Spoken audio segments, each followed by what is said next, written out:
Bonjour à tous. Eh bien, prenons un instant aujourd'hui pour lire et méditer un passage du livre du ciel de Luisa Picaretta. Au nom du Père qui m'a créé, du Fils qui m'a sauvé et du Saint-Esprit qui me sanctifie. Amen. Jésus, nous nous immergeons à nouveau en toi, dans ta divine volonté. Nous nous unissons à toi, nous nous identifions à toi, nous nous consumons en toi, nous fusionnons nos volontés dans la tienne, nous les fondons dans la tienne.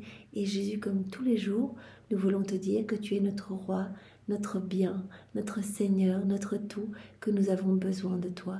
Nous t'invitons dans nos cœurs, Seigneur, pour que tu les nettoies, que tu les purifies, que tu les ennoblisses, que tu les sanctifies, que tu les rendes bien comme tu voudrais qu'ils soient, Seigneur. Viens opérer ce grand nettoyage. Viens recréer cet espace nécessaire pour que ta divine volonté puisse être reine en nous, souveraine, qu'elle puisse se déployer, qu'elle puisse agir et opérer librement à partir de chacune de nos humanités. Oui, Seigneur, nous sommes totalement offerts à toi. Viens continuer ta vie en nous. Marque-nous du sceau de ton divin fiat, que nous puissions être ces bons instruments entre tes mains et travailler continuellement à l'avènement de ton royaume. Viens sanctifier chacun de nos pas, viens diviniser chacun de nos actes, chacune de nos paroles, chacune de nos respirations, de nos regards, tout ce que nous allons entendre, toutes nos pensées, nos battements de cœur, que tout soit fait par toi, Jésus. C'est toi qui agis en nous et nous t'accompagnons. Que tout soit fait pour toi, que nos vies soient des offrandes éternelles d'amour, d'action de gloire et de louange pour toi, et que tout soit fait dans ta divine volonté, immergé en toi, pour que nos actes ne soient plus humains, mais deviennent divins et éternels, et puissent avoir vraiment des répercussions dans tous les cœurs, des retombées bienfaisantes dans tous les cœurs. Jésus, maintenant, eh bien, nous voulons te remercier infiniment pour tout ce que tu nous as déjà donné, tout ce que tu vas nous donner aujourd'hui, ce que tu nous donneras demain. Merci pour ton amour, merci pour ta miséricorde. Nous voulons profiter de cet instant pour te dire que nous avons foi en ta miséricorde. Tu as dit, il suffit d'avoir un petit peu foi en ma miséricorde et je ferai des plus grands pécheurs les plus grands saints. Donc Seigneur, nous arrivons avec nos misères, avec nos doutes, nos tribulations, et nous venons nous jeter à tes pieds en te disant merci pour ton amour, nous avons foi en ta miséricorde, fais de nous ce que tu voudras, donne-nous ce don de la vie dans la divine volonté, Seigneur, ramène-nous à toi, enchaîne-nous à toi, ne nous laisse plus chuter, ne nous laisse plus nous éloigner de toi. Seigneur, brûle-nous par les flammes de ton amour, brûle-nous par ces flammes ardentes qu'il y a dans ton cœur. Consume-nous complètement, purifie-nous et rends-nous pur amour. Jésus, maintenant, je te demande de disposer tous nos cœurs, nos intelligences. Donne-nous ta sagesse et ta compréhension à toi. Enveloppe-nous de ta lumière. Donne-nous ton cœur, Seigneur, que nous puissions accueillir ces mots bénis qui sont les tiens, les digérer. Là, tu nous as parlé bien de chacun de ces mots qui étaient comme une petite goutte de lumière. Et donc, vraiment, toutes ces vérités sont des gorgées de lumière qui nous façonnent, qui viennent vraiment travailler notre cœur, qui nous font grandir à ta ressemblance, Jésus, alors que nous ne passions pas à côté et que nous puissions vraiment les digérer, ces vies divines, jour après jour, et les mettre en pratique pour que nos vies changent, que nos vies se transforment et que nos vies, te rendent gloire, Seigneur. Jésus, maintenant, parle à travers ma bouche, envoie sur chacun de nous ton Esprit Saint, que ce moment fait en union avec toi, te ramène beaucoup d'âmes, Seigneur.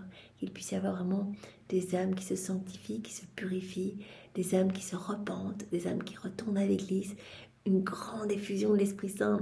Demain, voilà, ce jour de la Pentecôte, qu'il puisse y avoir beaucoup d'âmes qui soient totalement brûlées et consumées. Voilà, Jésus, nous te demandons vraiment que plus aucune âme ne se perde, et ce sera notre prière jusqu'à notre dernier souffle. Nous voulons continuellement te glorifier et travailler au salut des âmes. Jésus, nous allons maintenant appeler ton Esprit Saint. Viens, Esprit Saint, viens, par la puissante intercession du cœur immaculé de Marie, ton épouse bien-aimée. Viens, Esprit Saint, viens. Nous t'aimons, nous t'attendons. Esprit Saint, nous désirons cette relation d'amitié avec toi. Nous vraiment voulons t'écouter. Rends-nous dociles à tes inspirations. Viens, Esprit Saint, par la puissante intercession du cœur immaculé de Marie, ton épouse bien-aimée. Nous te remercions, Esprit Saint, nous t'aimons, nous te louons, nous te bénissons.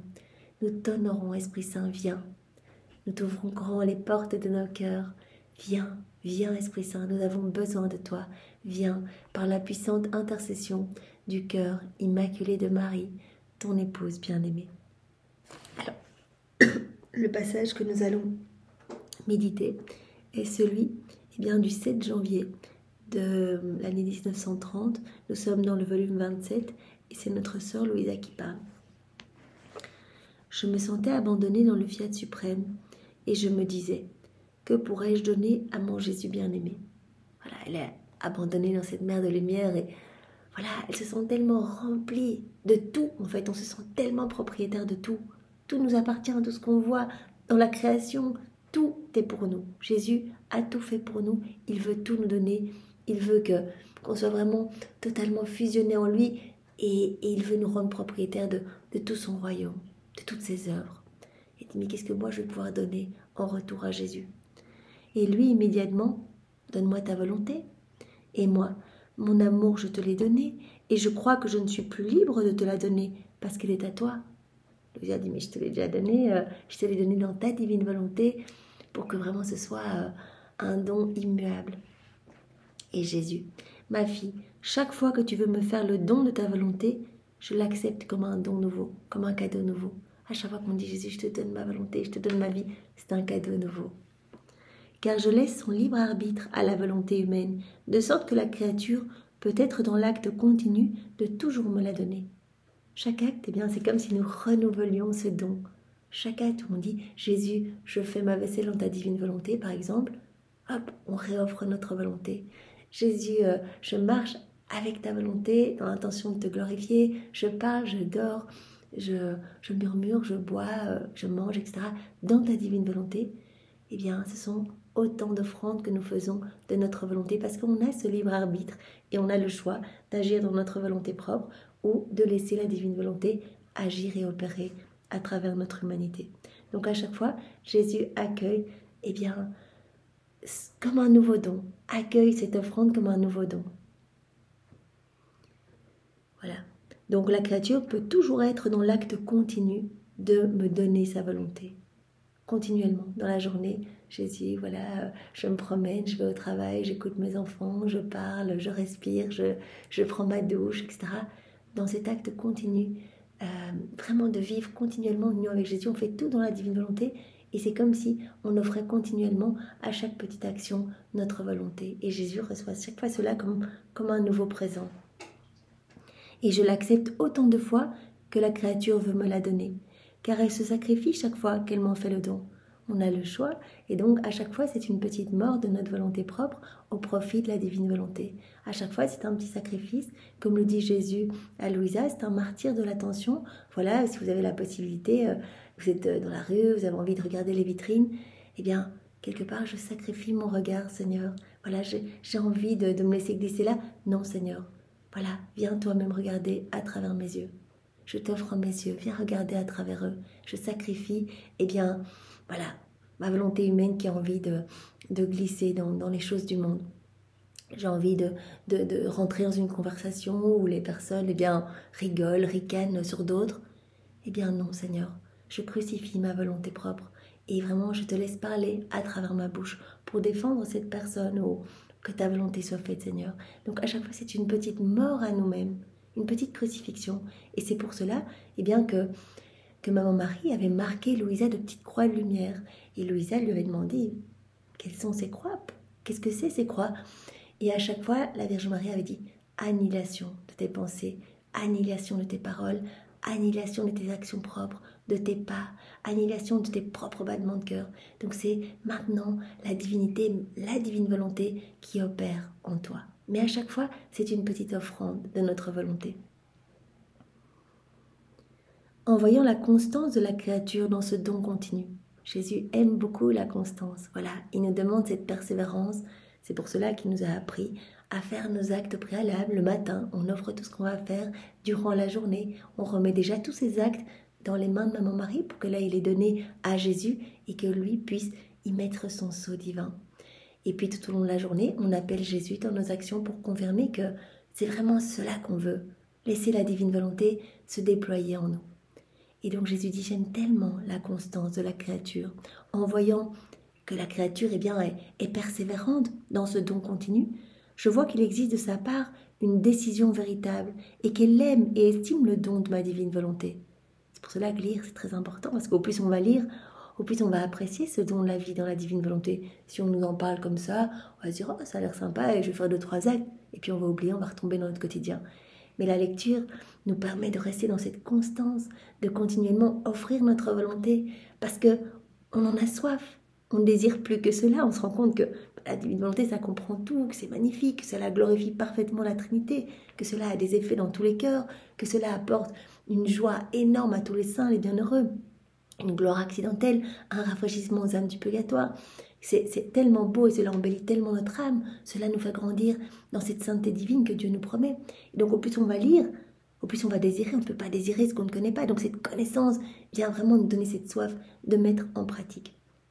Et donc nous pousse à cette constance. Donc au plus on va lire, au plus on va vraiment rentrer dans cette danse, dans cette constance. Quand je vois que la créature est constante, nous dit Jésus aujourd'hui, eh bien, je vois qu'il existe de sa part une décision véritable. Je vois que ce n'est pas quelque chose en l'air, un jour oui, et puis après elle m'oublie. Je vois que c'est une décision véritable et qu'elle aime et qu'elle estime ce don de ma volonté. Et je lui fais le don continu de ma volonté, tout comme elle me fait le don continu de la sienne. Et à chaque fois qu'on offre notre volonté à Jésus, eh bien, il nous offre la sienne. On donne notre volonté, Jésus nous donne la sienne. On donne notre vie, Jésus nous donne sa vie. On donne notre cœur, Jésus nous donne son cœur.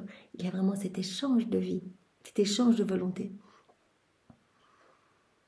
Et en étendant sa capacité, car la créature est incapable de recevoir tout l'infini de mon vouloir, je continue d'accroître la sainteté, l'amour, la beauté, la lumière et la connaissance de ma divine volonté. Donc au plus on va faire des actes, on va montrer à Jésus cette constance, cette persévérance, que c'est vraiment cela qu'on veut. Eh bien Jésus dit, je dilate l'âme pour lui donner plus, parce qu'elle n'a pas la capacité d'accueillir l'infini. La divine volonté, c'est une source infinie comprenant absolument tout. Donc à chaque fois, eh bien, je dilate un peu l'âme pour lui donner plus à cette âme qui désire vivre dans la divine volonté, et j'accrois sa sainteté, sa beauté, j'accrois son amour, j'accrois la lumière et la connaissance de ma divine volonté dans cette âme. Donc il y a de plus en plus de divin dans notre cœur et de moins en moins d'humain. Vraiment, Jésus prenait cette image, il passe vraiment comme s'il broyait notre âme. Il passe dans un broyant de notre âme pour y retirer tout ce qu'il y a d'humain. Parce que son but, c'est qu'il n'y ait plus rien d'humain en nous et qu'on soit comme d'autres lui sur la terre. Qu'on soit d'autres Jésus, des échos, des images de la Trinité, qu'on soit pur amour. Aussi, il nous appelle vraiment, il nous séduit pour qu'à travers tous ces actes faits en union avec lui, chaque fois qu'on crucifie notre volonté propre, eh bien c'est comme si nous payions une petite avance pour décrocher le royaume de la divine volonté. À chaque fois, on fait un petit acte et on dit, voilà Seigneur, je veux vivre dans ta divine volonté. Donc notre âme se transforme, il retire quelque chose de mauvais en nous pour y placer quelque chose du ciel en fait, pour y placer sa lumière. Et on paye comme cette petite pièce, cette petite avance, ce petit acompte pour que descende dans notre cœur le royaume, pour que nous en soyons totalement propriétaires. Donc je continue, en voyant la constance de cette créature, d'accroître la sainteté, l'amour, la beauté, la lumière et la connaissance de ma divine volonté. Ainsi, dans l'échange que nous faisons, toi de ta volonté et moi de la mienne, nous redoublons les dons de notre volonté. Nous redoublons les dons et notre volonté demeure unie autant de fois et aussi souvent que nous en faisons l'échange. Donc, il y a de plus en plus de cadeaux. À chaque fois qu'on s'unit, notre âme se purifie et s'embellit en fait, vraiment s'embellit. Nous grandissons dans cette ressemblance que nous avons perdue depuis la chute d'Adam. On a été créé à l'image et à la ressemblance de Dieu. L'image, on l'a toujours. La ressemblance, on l'a perdue. Parce que la ressemblance, elle se manifeste dans l'agir. Et l'homme agit sans Dieu, donc il ne ressemble plus à Dieu. Et donc, par ce don de la vie dans la divine volonté, on agit avec Dieu, on laisse Dieu agir en nous, on laisse sa volonté opérer à travers nous. Et donc, on ressemble de plus en plus à Dieu. Donc, on va voir notre personnalité se transformer parce que Jésus s'installe dans notre cœur avec son Père, avec l'Esprit Saint, avec son royaume, son trône, ses actes divins, ses œuvres divines, avec tout. Et donc, nous nous transformons, nous devenons plus doux, plus patients, de la patience même de Jésus. Nous devenons plus calmes dans les épreuves. Nous sommes vraiment appelés à continuellement prier, etc. En fait, c'est vraiment le travail de la divine volonté qui va nous pousser à faire des rondes, à réparer, à louer, à bénir, à méditer les heures de la passion, etc. Par conséquent, j'ai toujours quelque chose à te donner. Et toi également, parce que dans ma volonté, les choses n'ont pas de fin et surgissent à chaque instant. Jésus dit, j'ai toujours quelque chose à te donner. Et toi, à chaque acte, eh bien, tu me fais l'offrande de ta volonté. Et lorsque tu me donnes ta volonté, elle acquiert au contact de la mienne les prérogatives de pouvoir se donner continuellement à ton Jésus. Contact de la mienne, ta volonté peut être offerte continuellement. Un cadeau continuel, et moi je te donne, je te remplis bien de grâce, de lumière et de bénédiction. J'ai toujours quelque chose de nouveau à te donner. Nouvelle beauté, nouvelle sainteté, nouvelle floraison, nouvelle lumière, etc. Nouvelles étoiles, nouveaux cieux. Puisqu'à chaque fois qu'on s'unit à Jésus, il prononce son fiat créateur sur notre âme et quelque chose se crée en nous. Donc notre âme devient sublime en fait, comme un palais céleste. Jésus utilise ce terme, un palais céleste, comme un nouvel Éden en fait, quelque chose de magnifique où il va pouvoir se reposer, où il va pouvoir s'y sentir bien, où il va pouvoir déposer ses peines, ses amertumes, trouver du réconfort et du soutien. Je suivais ensuite les actes de la divine volonté en les accompagnant de mes « je t'aime ». Toujours ces rondes, dans l'œuvre de la création, de la rédemption, de la sanctification. Donc elle suit les actes de la divine volonté, elle tient compagnie à la divine volonté et partout où la divine volonté opère et agit, elle place ses « je t'aime » et elle demande que vienne s'établir ce royaume si saint, le royaume du divin fiat. Et je pouvais comprendre la grande différence de grandeur et de magnitude entre les œuvres du divin fiat et mes petits « je t'aime ». Oh, comme je me sentais petite et véritablement comme une nouvelle-née devant ce fiat qui peut tout faire et tout embrasser. Voilà, dans la mer de la divine volonté, elle est poussée à faire ses rondes, mais elles se sentent toutes petites. Elle dit, je place mes je t'aime partout, mais devant l'immensité de cette mer de lumière, devant l'immensité des œuvres divines, je me sens tellement petite, je me sens vraiment comme une petite nouveau-née. Je fais rien, j'ai l'impression de ne rien faire du tout. Je suis dans les bras de Jésus, je place mon petit amour. Et mon aimable Jésus, me serrant dans ses bras, me dit « Ma fille, celle qui vit dans ma divine volonté, est ma riche banque sur la terre. » Il avait dit aussi à Louisa « l'âme qui vit dans la divine volonté a l'impression qu'elle ne fait rien, mais elle fait tout. Elle fait tout. En fait, elle devient le soutien même de son Créateur. Elle vient rivaliser en amour avec son Créateur, elle le glorifie parfaitement. Tout ce qu'elle fait amène de la lumière partout, cette lumière rejaillit, éclipse les ténèbres, recouvre les péchés, cela vient toucher les cœurs partout, du passé, du présent et du futur. Donc Jésus avait même dit, moi, tout ce que j'octroie, les grâces, les charismes, les guérisons, les miracles, etc., cela passe uniquement par le biais, par le truchement des âmes vivant dans la divine volonté. Tout passe parce que ces âmes s'unissent à moi. Donc dans les petits actes qu'elles font, cela permet de donner des grâces à des âmes peut-être du passé qui ont pu voir la Vierge Marie, des âmes du futur qui vont complètement se sanctifier en découvrant les écrits du ciel, etc. Mais donc tout passe par le biais des âmes vivant dans la divine volonté. Et c'est vrai que quand on regarde une âme qui vit dans la divine volonté et une autre, on a l'impression qu'il n'y a rien de spécial par rapport à d'autres personnes. Extérieurement, c'est la même chose. On vit notre petit quotidien, se procédant, on va au travail, on parle, on s'occupe de nos enfants, que sais-je. Et Jésus dit, et pourtant, ces âmes qui ont l'impression de ne rien faire de spécial, elles font tout. Elles font tout parce que chaque acte est fait par moi en elles. Et chaque acte est porteur de lumière, est infini, éternel.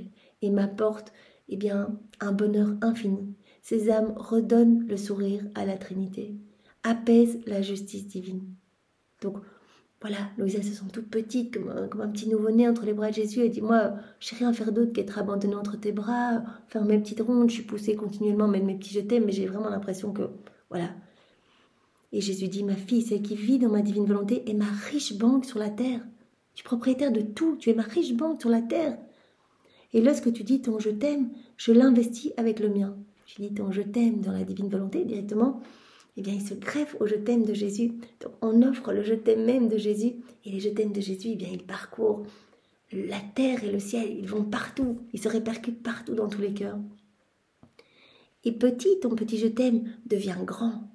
Voilà, divin, magnifique. Et il se diffuse à l'infini. De sorte que les richesses de mon amour deviennent incommensurables. Et je les dépose dans la banque de ton âme. Je dépose tout dans la banque de ton âme. Tu deviens cette riche banque sur la terre.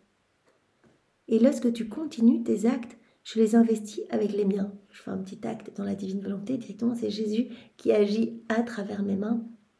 Et ces actes sont sublimes, des soleils étincelants et voilà, qui ne s'arrêteront jamais et qui vont toucher les cœurs partout. J'investis tes actes avec les miens et je les dépose dans ta banque, afin d'avoir ma banque divine sur la terre. Par conséquent, tes petits actes accomplis dans ma divine volonté servent à me donner quelque chose à faire. Laisser couler nos divines qualités qui sont infinies dans tes petits actes. Vraiment, Dieu se coule dans nos actes accomplis dans la divine volonté. Laisser couler nos qualités divines qui sont infinies dans tes petits actes où elles se mélangent pour devenir nôtres et les déposer dans la banque de ton âme afin que notre banque puisse trouver en toi son ciel. Donc vraiment, tout est mis en dépôt, en fait, tout ce qui est divin, tout est mis comme dans cette banque, en fait. L'âme devient comme une banque divine, une riche banque divine sur la terre. Et en fait, se recrée dans cette âme, eh bien, tout le ciel. C'est tellement beau et c'est tellement étincelant, tellement magnifique, que vraiment se recrée le paradis dans cette âme. Ne sais-tu pas que celle qui doit vivre dans notre divine volonté doit être un nimbe du ciel, un morceau du ciel, un cercle lumineux du ciel, de sorte que si l'on s'abaisse vers la terre, mais jusqu'à éliminer toute distance, jusqu'au point sur la terre où se trouve cette heureuse créature, on doit voir le ciel et non plus la terre. Voilà, l'âme, à force de s'unir avec Jésus, eh bien, devient comme un petit morceau du ciel en fait, devient se remplit de divin. Et ma divine volonté ne voudrait pas être sans son ciel. Elle se formerait alors un ciel pour elle-même, et les rideaux du ciel s'abaisseraient pour rendre hommage à ce fiat, à qui ils reconnaissent devoir leur existence. C'est pourquoi tous les bienheureux restent stupéfaits en voyant un homme du ciel sur la terre. Mais leur stupéfaction cesse immédiatement lorsqu'ils voient que cette divine volonté qui forme leur ciel et tout leur bonheur est présente et règne dans cette créature, précisément au point où ils voient que les rideaux du ciel, en s'abaissant, entourent cette créature pour chanter les lumières de mon fiat suprême. Voilà, cette créature devient comme un petit halo de lumière en fait sur la terre. Un âme du ciel, c'est vraiment comme un cercle tout lumineux sur la terre. Et donc les bienheureux sont subjugués de voir tant de lumière qui émane de cette âme.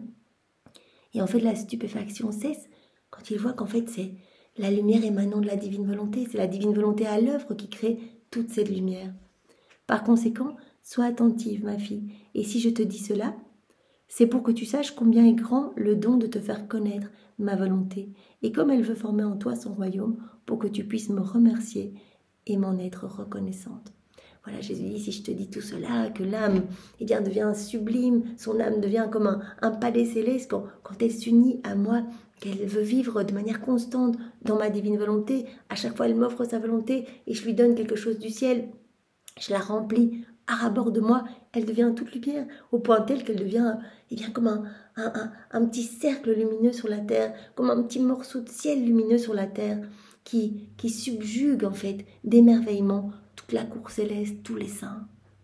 C'est le travail de la divine volonté dans l'âme. Et Jésus dit, si je te dis ça, c'est pour que tu puisses vraiment mesurer la beauté de la vie dans la divine volonté, la préciosité de ce cadeau que je veux faire à tous mes enfants. Et quand il parle à Louisa, il s'adresse à chacun de nous. Il veut vraiment toucher nos cœurs pour qu'on puisse se dire, mais c'est tellement beau en fait. Je ne veux plus perdre mon temps, je veux demander tout le temps cette vie dans la divine volonté.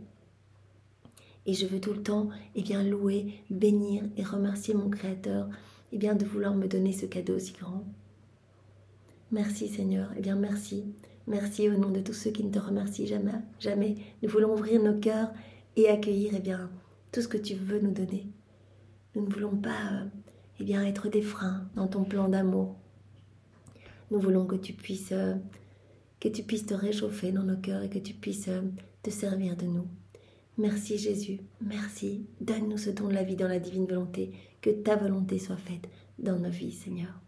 Au nom du Père et du Fils et du Saint-Esprit. Amen. Soyez tous bénis. Au revoir.